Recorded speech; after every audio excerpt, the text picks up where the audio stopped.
Olá, meu amigo, minha amiga, meu nome é Edson Klebs Negres, sou professor de filosofia, sou formado em teologia e sou psicanalista.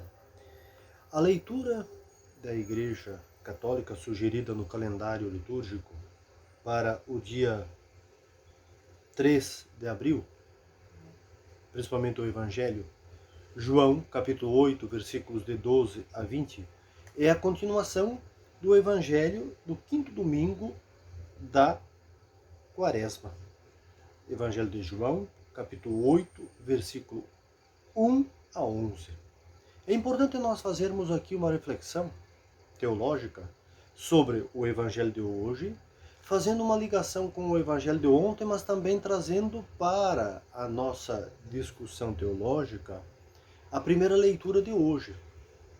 É uma das leituras do calendário litúrgico, do ano litúrgico da Igreja Católica, podemos dizer assim, mais longa.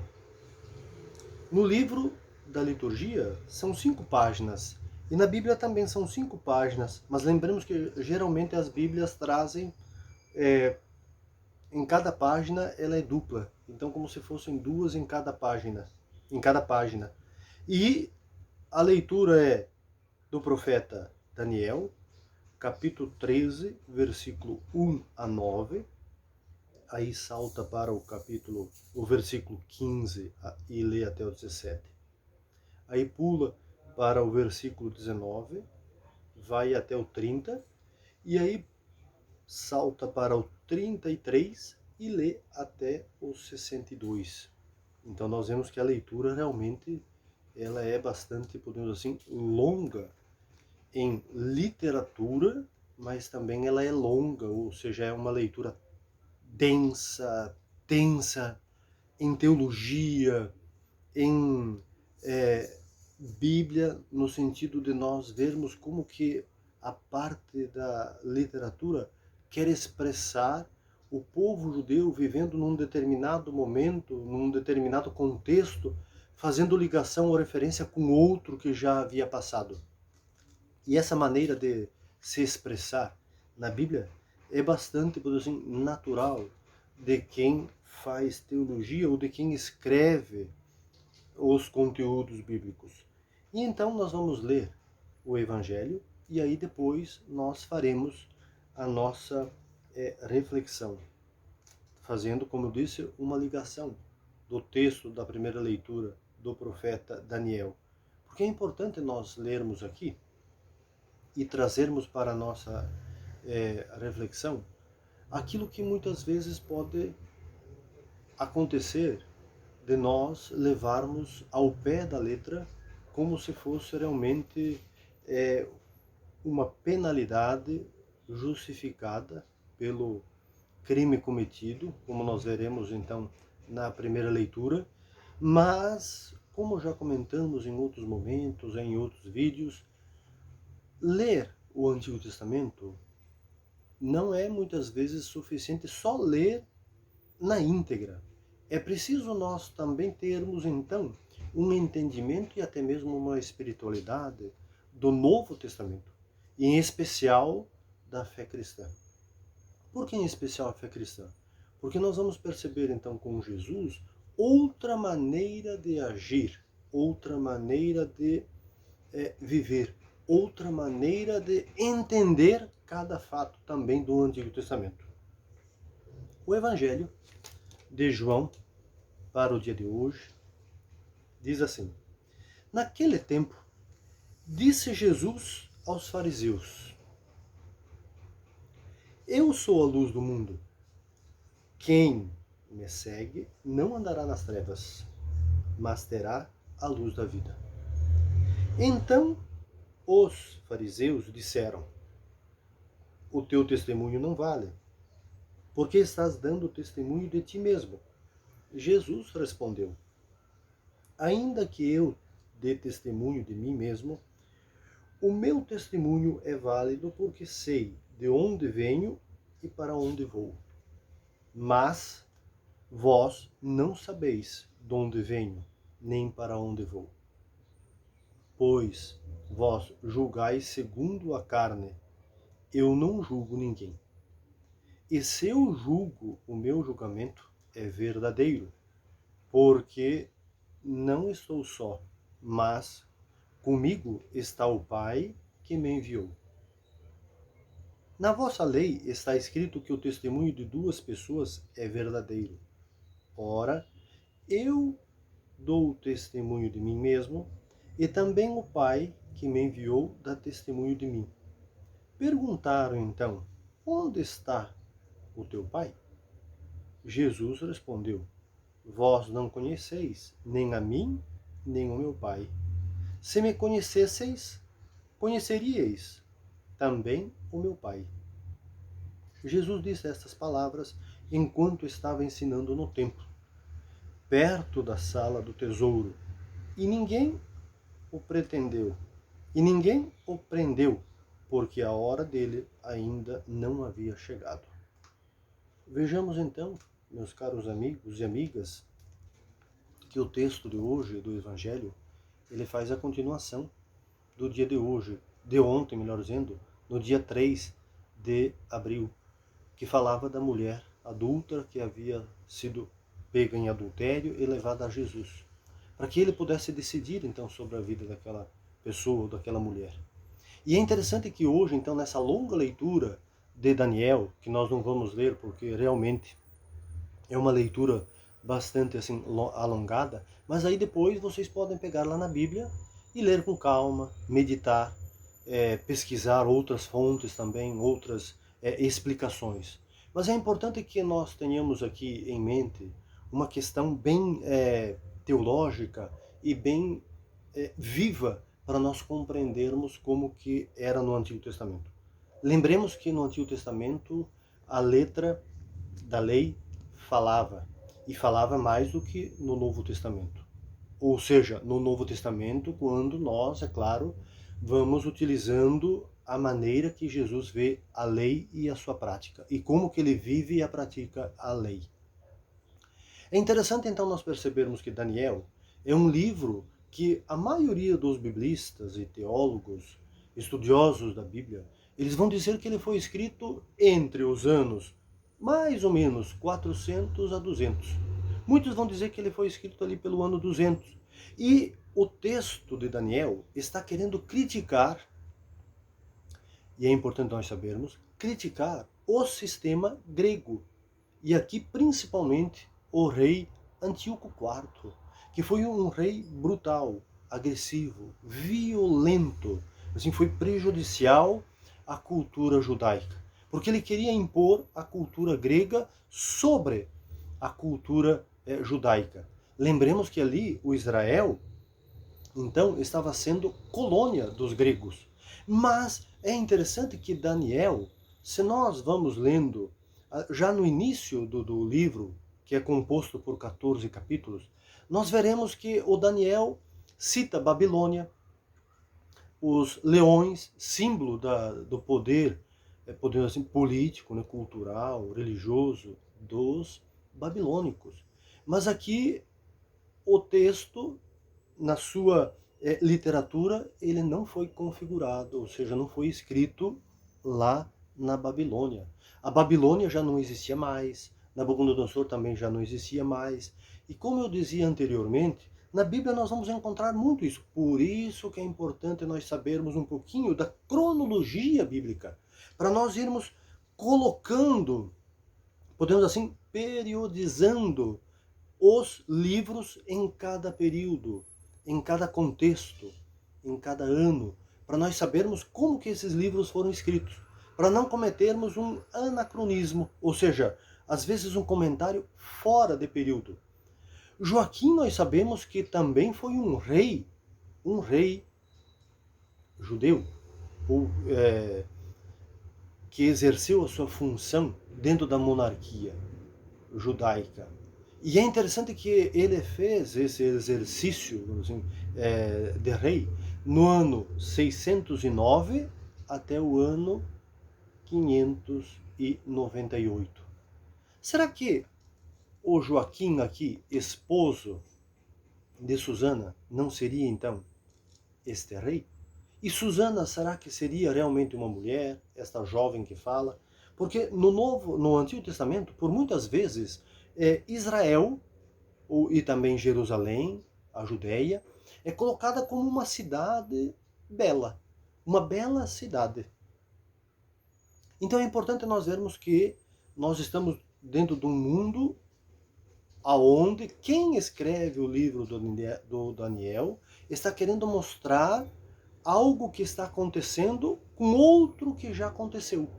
E foi no período de Joaquim, o rei Joaquim, que também recebeu um segundo nome, como se fosse um apelido, de Sedecias, que os babilônicos entraram em Jerusalém, destruíram Jerusalém e levaram o Sedecias e a sua família e também toda a elite religiosa e política da época para a Babilônia.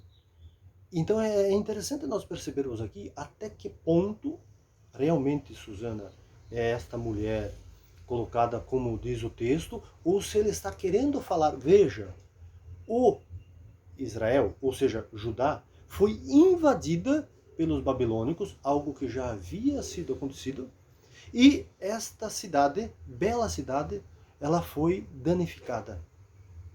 Ela foi, podemos dizer, manipulada também pelos religiosos da época, lideranças religiosas, e ela foi destruída, ou seja, abusada. E o seu povo ficou, podemos dizer assim, desnudo, porque ficaram sem nada. Quando destrói a centralização daquilo que o povo se localizava como o templo, porque o templo foi destruído pelos babilônicos, então toda a nação, ou todo o povo ficou desamparado. Mas aqui é importante, se nós então irmos na íntegra, nós percebermos que vai dizer o texto que Susana conhecia muito bem as leis judaicas, as normas judaicas. E aparecem duas pessoas, dois anciãos, que dentro de um pomar, olha que interessante a referência, pomar, jardim do Éden, temos que fazer essa dança, essa costura, porque a Bíblia, ela nos permite isso. Quando nós começamos a estudar teologia, nós vemos que os textos podem se locomover, ou seja, se movimentam dentro da Bíblia. E isso é importante nós termos esse conhecimento, porque aí nós vamos entendendo também os passos a passos dos escritores ou das escrituras. E Susana, se nós então pegarmos na literatura da leitura de hoje, ela se encontra dentro desse pomar, onde ali há uma piscina, e ela vai entrar na piscina. E são dois anciãos que vai buscar a sedução, ou seja, vão buscar seduzir. Lembremos que estes dois anciãos simbolizam também o poder de decisão, o poder até jurídico, de demonstrar e no mesmo tempo prender e julgar quem vive e quem não vive. E aqui, na leitura de hoje, mostra mais uma vez o machismo. Porque eles conseguem pegar a mulher. No evangelho da mulher prostituta, esse nome é tão pesado que não é interessante, né? Muitas vezes nós ficarmos olhando por esse viés. A mulher que foi presa no evangelho de João, capítulo 8, versículo 1 a 11, somente a mulher. E o homem? Por que nós temos que levantar essa questão? Porque se nós então pegarmos ao pé da letra, como eu dizia no início do vídeo, ou da nossa reflexão, lá no livro do Levítico, capítulo 20, versículo 10, e também em Deuteronômio, capítulo 22, versículo 22, nós vamos ver que a mulher e o homem, que eram pegos em adultério, os dois eram mortos apedrejados. E aqui a mulher, mais uma vez, vai ser apedrejada. E aí chega o Daniel. E o Daniel vai ser aquele, então, que vai ocupar o lugar dos anciãos. E ali vai dizer que ele era um jovem, um adolescente, um jovem, para dizer a jovialidade da lei. E esta lei vai ser invertida. Invertida porque consegue salvar a Susana. A mensagem é nós vermos que a lei, ela não está para matar as pessoas. Ela não está para ser um peso para as pessoas. Ela está para olhar, analisar, ver e, no mesmo tempo, sensibilizar e proteger a vida dos inocentes. Aqui, então, o texto vai dizer que Daniel protege a inocente e ela é salva do apedrejamento. E as duas testemunhas, os dois senhores anciãos, acabam padecendo com a morte. São julgados e penalizados. E é a sociedade quem, então, matará os dois. O que eu quero dizer com isso? Vejamos, então, voltando agora para o texto do Evangelho de hoje. Eu só pegarei um versículo, porque senão o nosso vídeo também ficaria muito grande. Em outra oportunidade, nós podemos nos aprofundar mais o texto inteiro, que traz uma teologia belíssima, para nós entendermos essa questão: quem é o Pai? Quem é Jesus? Quem é Jesus? Quem é o Pai? Porque no Evangelho de João, principalmente o capítulo 17, Jesus, e quem escreve o Evangelho vai dizer assim que, usando então a palavra de Jesus, eu e o Pai somos um. Ou seja, no Evangelho de João, não se separa. Jesus está em Deus e Deus está em Jesus. É inseparável. E aí nós já começamos a entender então a configuração, podemos dizer assim, da Trindade. Mas aqui, então, o versículo para nós meditarmos o dia de hoje, que já está findando, mas para nós meditarmos a importância deste versículo. Então Jesus disse aos fariseus: veja, e esses fariseus eles podem estar dentro de nós mesmos. Não precisa ser uma equipe, um grupo fora nos acusando. São os acusadores internos, os condenadores internos que nós trazemos também. Eu sou a luz do mundo. Quem me segue não andará nas trevas, mas terá a luz da vida. Meus caros amigos, minhas caras amigas, é muito importante nós sabermos isso. Se nós somos cristãos e cristãs, nós não podemos dar nenhum tipo de brecha para a morte. Jesus, se ele estivesse ali no lugar de Daniel, por mais que o Daniel, olha que interessante, quer dizer, Dan justiça, El, Deus. E Susana, lírio, belo lírio, o nome em hebraico. E Jesus, Deus salva, no hebraico também. Se Jesus é a luz do mundo, ele não vai deixar ninguém que morra. Ele não vai só proteger o inocente e matar os culpados. Porque lembremos aquilo que nós já ouvimos várias vezes também nos evangelhos. Jesus condena o pecado, a condenação, mas não condena a morte. O pecador e quem condenou. Lembremos aqui, para nós entendermos bem a nossa fé cristã. Porque existem muitos cristãos e muitas cristãs que até hoje acham que matar o outro é normal. E não é normal. Por que não é normal? Porque Jesus não veio para tirar a vida de ninguém. Se Jesus viesse para tirar a vida das pessoas, mas ele fez isso, fez aquilo. Não interessa. Para Jesus não é assim. Porque se nós defendermos a morte do outro, independente de quem seja, meus amigos e amigas, então Jesus não é o Messias. E tudo aquilo que ensinou é uma mentira. Por que é uma mentira? Porque aí nós ficaríamos também com as leis de Moisés. Vejamos, o próprio Moisés, que tem ali os 10 mandamentos, escritos na pedra, que vai dizer não matarás, lá no Levítico e no Deuteronômio, como eu comentei anteriormente, é visto também como a lei de Moisés. Ali já permitia matar o outro, ou a outra. Na lei de Jesus, a morte não faz parte. Lembremos daquilo que nós sempre meditamos e às vezes trazemos quando Jesus chegou em Betânia, quando ele ouviu a morte, ou melhor, ouviu que o seu amigo Lázaro estava morto. Quando ele chega, a irmã de Lázaro, ou as irmãs de Lázaro, Marta e Maria, dirão: Mestre, se o Senhor estivesse aqui, o meu irmão não teria morrido. Ou seja, aonde está Jesus, não há morte, independente de situação. E aqui cabe a nós. Aonde nós estivermos, não podemos jamais condenar.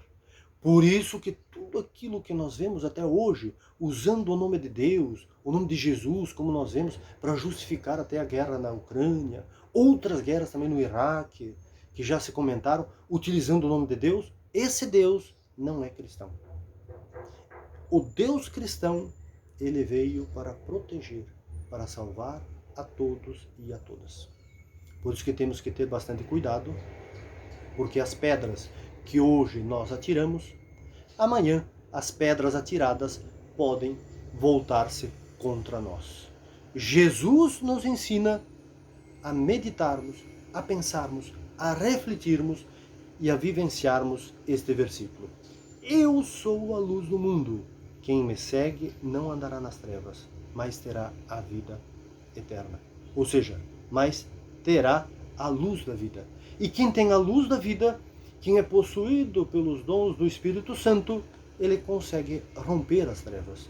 É só uma pessoa que está nas trevas, que não conseguiu entender o projeto de Jesus, é que ainda defende a morte, independente de quem seja.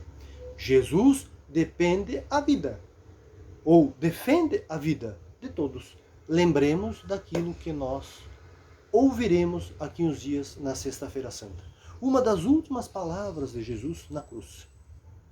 Pai, perdoai-vos. Eles não sabem o que fazem. Pense, Jesus perdoando também aqueles que o mataram. E aí, como fica para nós? Será que nós estamos dispostos, abertos, flexíveis para acolher misericordiosamente este perdão divino para poder viver de uma forma também divina?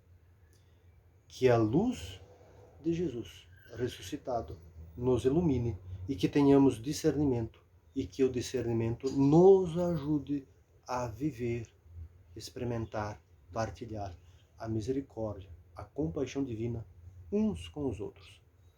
Que Deus nos abençoe e nos guarde. Onde houver ódio, que eu leve o amor. Onde houver tristeza, que eu leve a alegria. Onde houver guerras, que eu leve a paz. Um abraço a todos e a todas.